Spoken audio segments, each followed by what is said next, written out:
Welcome to SpanReads, not your typical rereads podcast, a 17 Shards series where we reread the Cosmere and are giant nerds about it. Today, we will be talking about the characters and relationships in Mistborn: The Final Empire. Joining me is Mish. Hi, also known as firstRainbowRose. Also joining me is Ian. Hey, I'm your writer. And also Rosemary. Hi, I'm Kaymyth. Next, we have got Matt. Hi, Matt / Comatose. And last but not least, we have Kadie. Hello, I'm also AonEne. And I am Jessie, or Lady Lameness. Today, we will be talking about characters, and we will only be having spoilers for Mistborn: The Final Empire, nothing outside of that. It drives me crazy when people tell me that this book has great romance, because this book has a terrible, by way of the romance and the believability. I am sorry, but you see them 3 times. Vin mentions that there were 3 other parties that they were at, and then the 4th time you see them on screen together, Vin is heartbroken over the fact that Elend and realizes that she is in love with Elend, and then Elend is apparently in love with her. They've seen each other 6 times total. That's not true. I tracked this. Okay. So when you look at their last 2 on-screen times between, when he sits at her table and is an annoying, adorable pain, and then when they meet up, when they're being all flirty the 3rd time, they meet together where they planned to. There are off-screen meetups between them, in between those 2 scenes, where it's implied that they've been seeing each other regularly at balls, and they, at least enough to have pre-planned the meeting in that spot. Yes. So there is unaccounted for time in between. We don't know exactly how long it was. It could be 2 weeks. It could be 3 months. She says it's been 3 balls. No, it was the 3rd ball, the 3rd venture ball. There's a full rotation. Yes, but at one point she mentions there were 3 times that they saw each other. She said something like there's 3 balls where... No, she was referring to, because I was paying attention, she was referring to their, 3 venture balls ago. So there's been a lot happening in between. Okay, maybe. But still, feel free to go back and check later. But I took notes because I was obsessive about this, because your criticisms were breaking my weird little shipper heart, and I had to check. I won't deny that they are so cute when they flirt, and they are so cute together. But, girl, you are not in love with him. Not enough to risk your life. I do think that there is enough off-screen that is implied between those 2 big scenes that it's reasonable. I think it's also worth remembering that Vin is 16 and Elend is 17 by 17. the end. Oh, okay, she's 17. What a big difference right now. And Elend's 20, 21? They are young people that don't quite understand what being in love probably actually is. And probably think that this is young people love. I could totally buy that. Oh yeah, no, it's true, but and somebody else pointed out that she comes from an abusive past, and he's the first person that's roughly her age that has shown kindness. So it's less of love and more of I have latched onto you. I would say there's more to it than that. I will say Elend is 21 and positively ancient, according to Vin. Oh, yeah. She has that little dig at him, and he's, how old do you think I am? And she's like, you're like 10 years older than me. You're twice my age. He's like, not unless you're a really precocious 10-year-old. Yeah. People like to say, oh, their romance is so sweet. And it's like, their romance is so off screen, and it drives me yeah. So I think part of it is it leaves us hungering for more, so we really eat up what's there. And I do love the Vin Elend romance, in this book and in the future. But there's just it is those key moments. It's when they met, the chance meeting, it's the generally more in terms of movies, but like the meet cute, like at the beginning of a romance movie is like the chance meeting between like the two leads that like it's just an adorable like interaction, and that's what we got. It's like it's so good. And then, but I also really love like the final scene of the book where she's like she's with him and it's like he's everything like she ever needed, basically. It's like he came back for like you came back, no one has ever come back. So it's like, Yeah. we get the key points, and like the fact that we don't always see the connecting tissue, like we have those moments that like, okay, like I see the trend line, I'm happy. And I always am like, but I can't, my heart doesn't melt as much as I want it to. Like, I want to just get to that scene at the end and just puddle of goo. And I'm just like, okay, that's cute. And I mean, I read their interactions, I read their flirting, and I'm like, okay, yeah, I'll admit it that's cute. But it's not, by the time that it's the heartbreak of, oh no, he's rejecting me, I'm not as heartbroken as I want to be, because at that point, I haven't had a chance to really, I mean, I'm like, yeah, he's cute and he's fun, and how dare you, I'm incensed for Vin, but I'm not like, my heart is not with her. It's like, okay, yeah, he rejected you. I think Brandon could have done a better job at making it obvious that there were more interactions between them than what we saw. Yeah. I think it wouldn't have even needed to be much, just a few sentences, and it would have helped. I find that my feelings on Vin and Elend in the Final Empire have evolved a lot on subsequent readings. And I think part of that has been my stage in life and age and experience. When I was reading it as a teenager, I was very, oh, this is so stupid. Like, you're falling in love with him that fast. Like, this is so dumb. Like, Vin, what are you thinking? Yeah, Elend's cute and the flirting is fun, but like, this is so unrealistic. But I think like by the end of the Final Empire, their relationship has basically progressed to the point of we were seeing each other and now we are like committed. We've like kind of made a declaration. They've gone steady. Yeah, they've gone steady. And so in that sense, I'm not too bothered that, you know, the time it took that they got to like, okay, yeah, we're going to go steady and see where this goes. To the point about her feeling strongly enough to save his life. Or risk her life. And risk her life. I think two things I take from that are like Vin is a teenager, and when I was a teenager reading this book, I was like, oh, that's so dumb. I would never do that. As an adult reading the book, looking back on my teenage self, I'm like, oh, yeah, I have some more insight there. That is more realistic depiction of someone in that mindset who's having romantic feelings for someone for the first time and doesn't quite know what to do with them. Like, I remember the first time I like really liked someone, like, and I thought I had crushes before, but the first time I was like, oh no, this is a real crush. I was like riding my bike home and I was like, my stomach was feeling weird and like all this stuff. And so I think those feelings can be very overpowering if you're not used to them. And what we know about Vin is she hasn't experienced a lot of love. So I think even though what she has with Elend is just beginning and isn't super deep and developed, it's so precious to her because she hasn't known it anywhere else before. And so for me, her actions, and I also think Elend is also a principle that there are good people and that people can be saved. And so I think he means something to her in a like principled belief value sense, that I need to believe that there's someone there who's worth saving and who won't betray me.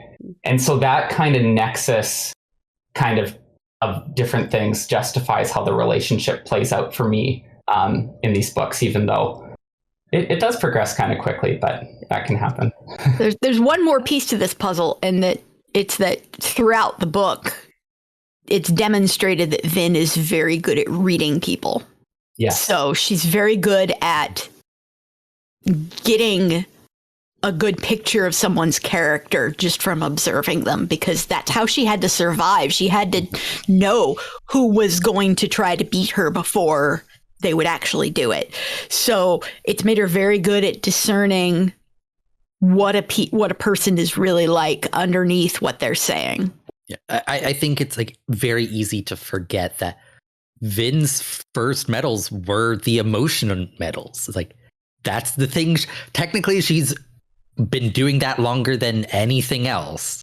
Mm-hmm. So she has to know which emotions are there to push on.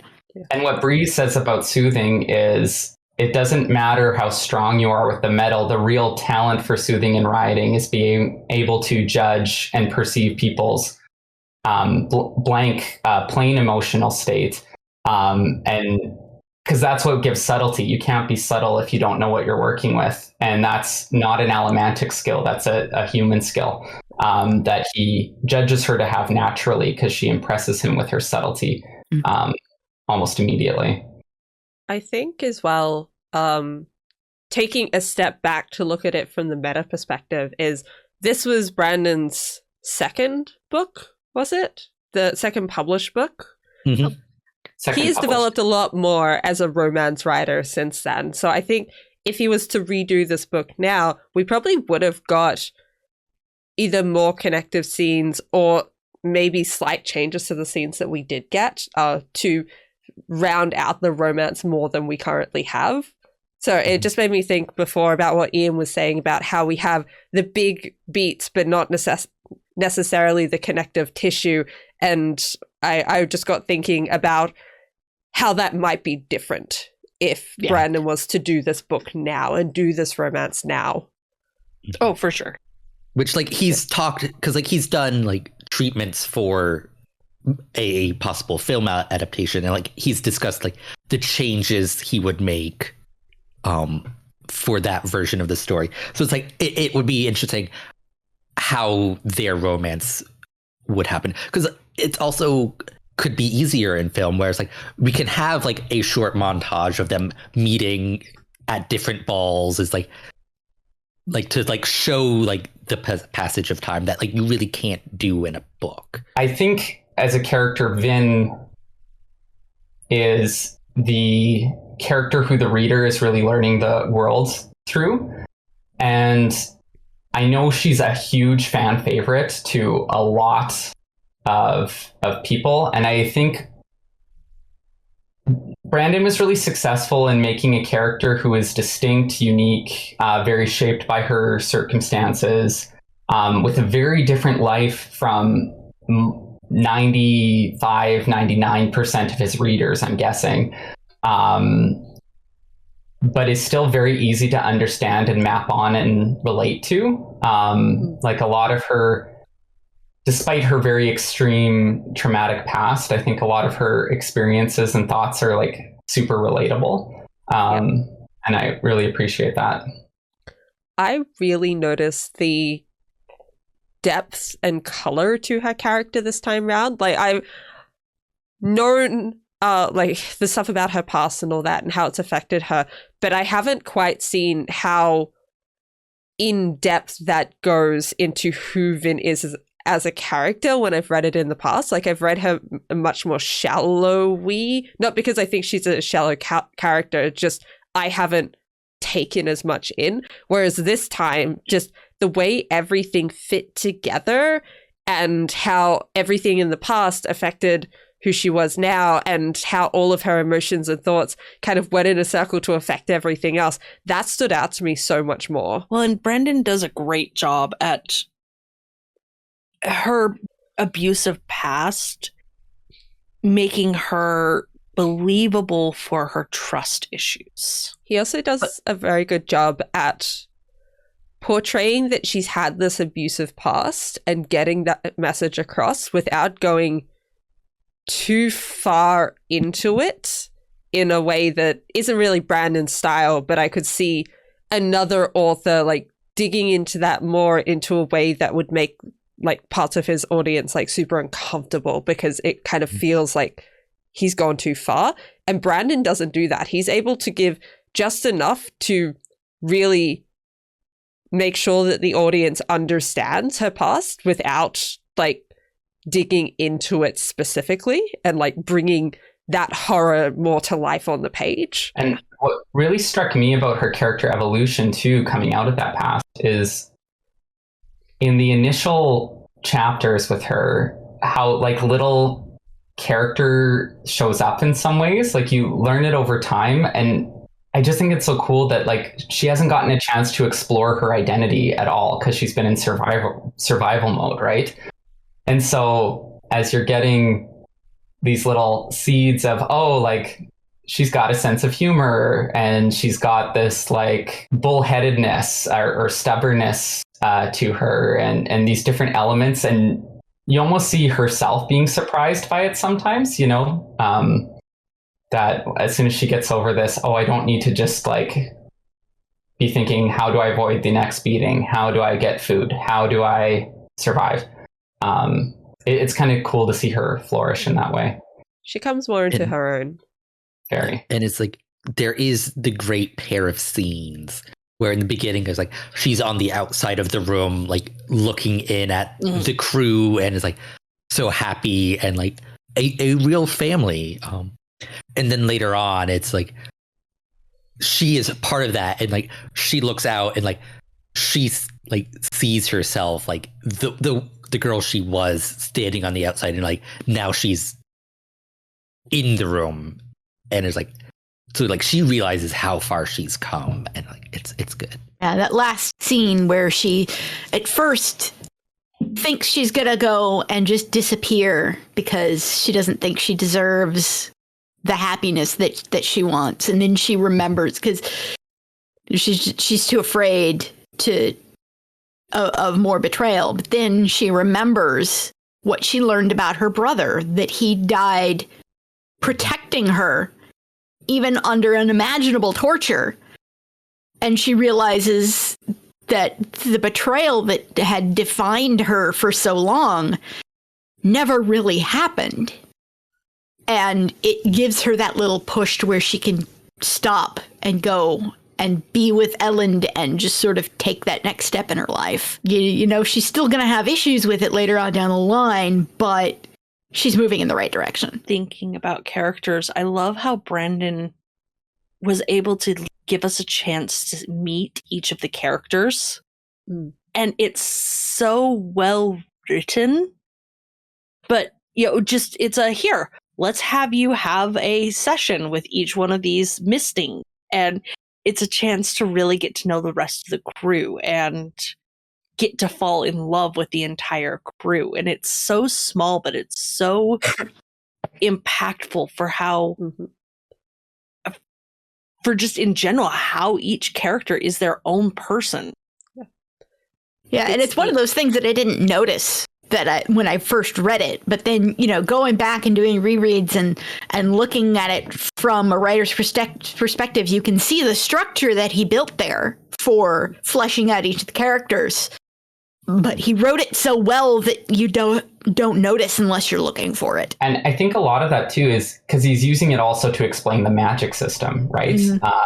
And I think especially a first-time reader, you're focused on oh, this is how this metal works. Okay, this is something new. You know, at least I really gravitated to that. But it's really cool how he's mirrored that to like, oh, we're also giving character exposition too. It's an efficient way to give everyone their spotlight while developing the world. Even Dox gets a moment, even though, like, kind of just through the structure of it, she talks to him and has a good conversation.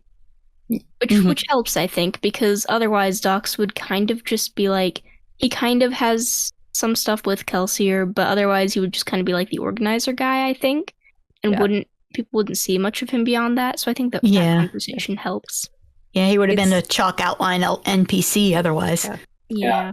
It's easy when you have a large cast for people to get left behind and the audience not connect with them as much, and Brandon did very well at making that not the case with this crew. I would say the only one who I didn't connect with as much as Eden, but he also dies, so... It's like, I don't consider him part of the crew. No, 'cause, like, Eden's a dummy. no. I kind of forgot how much everyone does consider him part of the crew in this book, because he's never been part of it in my head. I think Eden is the big screw up. Well, I think also, like, partially is no one sees Eden as part of the crew, but Kelsier is really pushing this idea that Eden's part of the crew because Eden's the excuse for all of this. Yeah. So it's like everyone's like, Eden's not part of the crew. Like, no. And then Kelsier's like, no, you guys, he's our boss. And like, he's part of the group. Mm-hmm. But I feel like if he hadn't died, like Kelsier would have kept him in the circle of, we need people to lead this army. You are going to be as important as everyone else. It's just, he dies, so that doesn't matter. Yeah. Yeah, it's like Eden, it's like Kelsier wanted him like to be that person. Eden couldn't be that person because like Eden like was the leader of the Scar Rebellion for years and like failed because like he doesn't know what it takes. Like, and so like I don't think he ever would have become what Kelsier wanted. Yeah. As evidenced by the fact that he did do what he did and like screwed up the plan for the army. That's the other thing that's really interesting about Kelsier's relationship to each member of the crew is he has this kind of aspirational, prospective, transformative view of people. He's not seeing them as they are only, he's also seeing them of what they can be and what their potential. When he's setting things up at the end, we have the politician, the bureaucrat, the general. He's always seeing them as and with Vin too, he sees Vin's potential, right? And starts, because that's the other thing. You might, as a new reader, I think I might be skeptical of how quickly Vin becomes integral to the plan. You're sending in the 17-year-old girl you got off the street to be your noble spy, really? But I think part of it speaks to Kelsier's ability to say, no, like, you're more than this, and I'm going to push you into your potential. And then with Eden, we get the mismanagement of that, or the like, oh, it didn't work with Eden, which is interesting. You know what's really interesting about that is that's exactly what the 11th medal does. It shows someone's alternative potential. Kelsier is the 11th medal confirmed. That is such a cool parallel. Brought to you by Yeah. SpanReads. Yeah. That is so cool. Yeah. Oh, geez. I love that. So who's your... a couple different ways, but who's your favorite or the person you related to the most person on the crew? And we'll take out Kelsier and Vin as like the kind of leader protagonist. So we're just looking at the kind of main group. And you could say your least as well. Or the And person you're talking specifically about the crew then, though, so that I assume that doesn't like include Alan.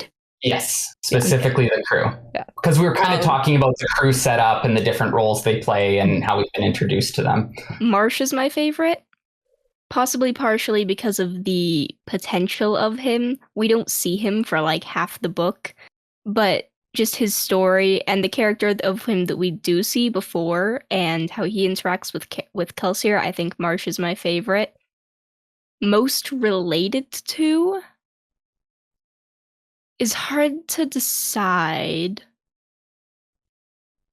Most related, because it's also like reading the book the first time in like 8th grade or whatever. I don't know if I really related to anyone besides maybe Vin.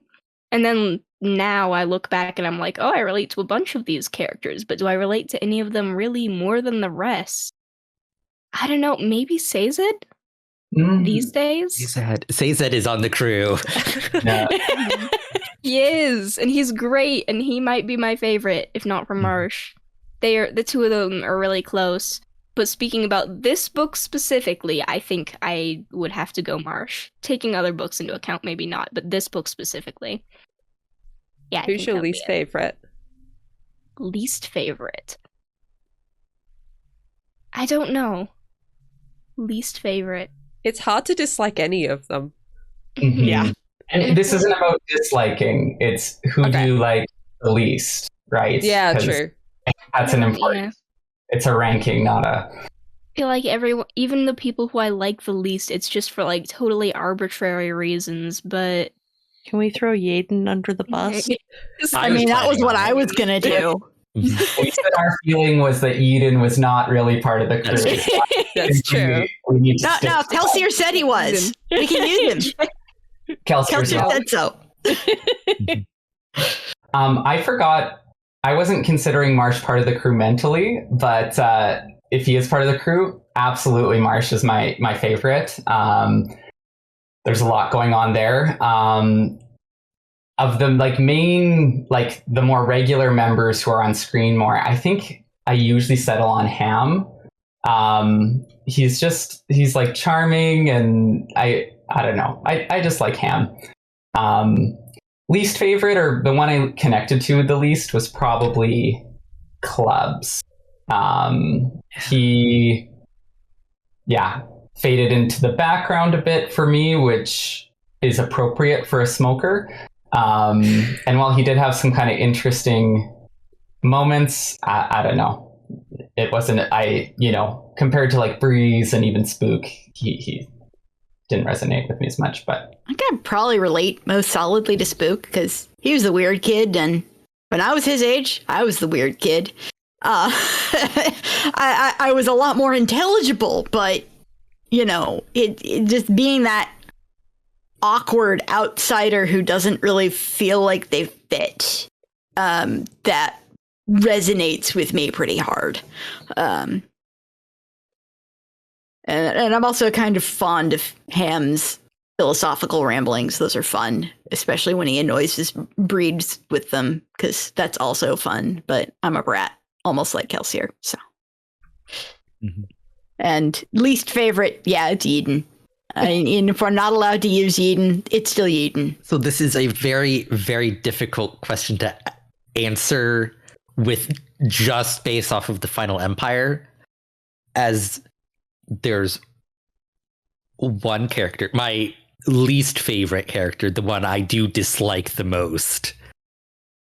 It is because of stuff that happens in Hero of Ages, which has really has always soured me on this character in rereads. It just fundamentally ruins the character in the entire trilogy. But I can't say who that is. I'm sure we'll hear about it sometime in the future. Yeah. I mean, if you've watched the Cosmere Beefs episode of Shardcast, I believe I talked about it then. Favorites as of this book would probably be Sazed. Because I do like Sazed is a good character. I like Sazed. But it's so hard because there's important moments in the other books that actually help me form my opinions. I'm just I can't base it off of just this book.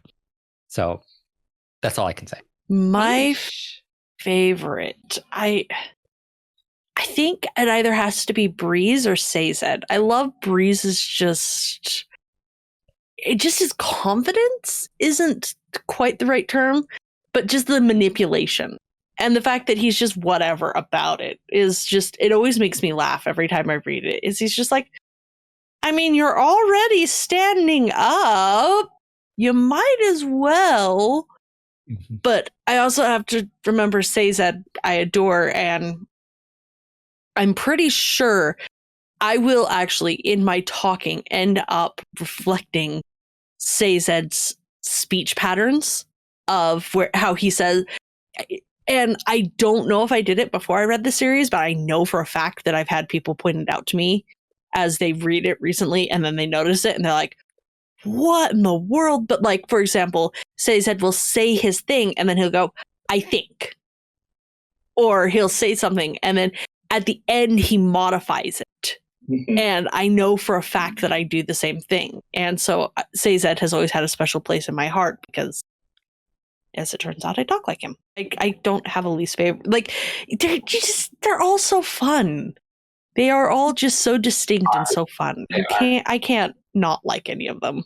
The joy of going last is that I've had a lot of time to try and scramble through my thoughts to find answers to these. So my least favorite is definitely Spook, just because I don't care about Spook, like, at all. I have no feelings about Spook, whereas, like, everyone else I like. So Spook is my least favorite. And the one I relate to most is Dachshund, because the guy who does the paperwork, that is me. I'm the one who does the paperwork for so much stuff. So very, very relatable. And I don't quite know who to go with the person I like the most, because I like them all so much. But I'm going to go with Breeze because I love his cockiness so much. He is just such a funny and fun character. Does anyone else see Nathan Lane as Breeze in their head really clearly? I have trouble casting most of them as like I a buff Nathan Lane. I could potentially see it. I could see Breeze. Nathan Lane as Breeze, yeah. But like, or yeah, Breeze, not Hammond. Yeah, not As, yeah. I get such like Timon and Pumbaa vibes from Breeze and Ham in some ways. Yeah. And then Nathan Lane just as other characters, like he's dramatic and I don't know. I just looked him up and agree. He would work as Breeze. Yeah. In my head, like, Nathan Lane as Ham, like, I guess, maybe, no. No. Breeze, yes, 100%, 1000% yes.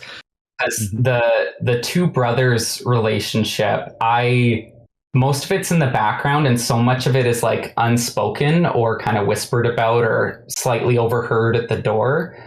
But I love how Brandon was able to bring in this fraught, rich, dynamic history between the two brothers, you know, with Marsh being the rebellion leader who gave up but was very principled, and Kelsier being the selfish thief who stole his brother's dream. And then his brother's girl. And then the love triangle with Kelsier, Marsh, and Mare.